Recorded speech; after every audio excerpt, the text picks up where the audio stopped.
Yəni bu sümük əriməsinə görə bir şeylə mənə cavab verədiniz da, nəyə görə sümük əriməsi var? Çox sağ ol Ramiz müəllim. Çox sağ ol, sualınıza görə cavab verəcəm, sağ olaşaq. Sümük əriməsi belə diaqnoz yoxdur. Sümük əriməsi diaqnozu əlamətlərdən biridir. Təbii ki, niyə yaranır? Onun çox səbəbləri var. Təbii, birinci növbədə müxtəlif xəstəliklərin nəticəsində yarana bilir.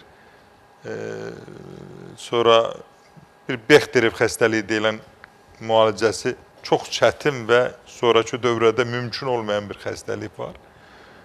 O xəstəlik zamanında görürsən ki, yəni sümüklər o dediyiniz dillə desə əriyir. Və maddələrin mübadiləsi pozulması nəticəsində də yaranır. Mütləq onda ilk növbədə Ramiz müəllim, diaqnoz dəqiqləşməlidir.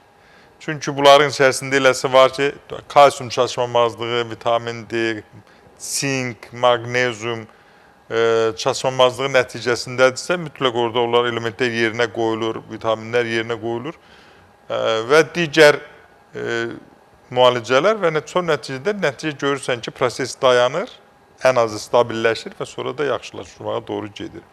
Yox, dediyim kimi Bexterev xəstəliyi nəticəsindədirsə, o da dövrünü keçibsə geri qayıdışı da yoxdur. Yəni, çox ağır bir diaqnozdur. Bexterev xəstəliyində müalicəsində ən yaxşı effekt verən arı zəhəridir. Yəni, ümumiyyətlə, sümük oynaq xəstəliklərinin müalicəsində ən gözəl effekti verən arı zəhəridir. Çox sağ olun, minnətdaram.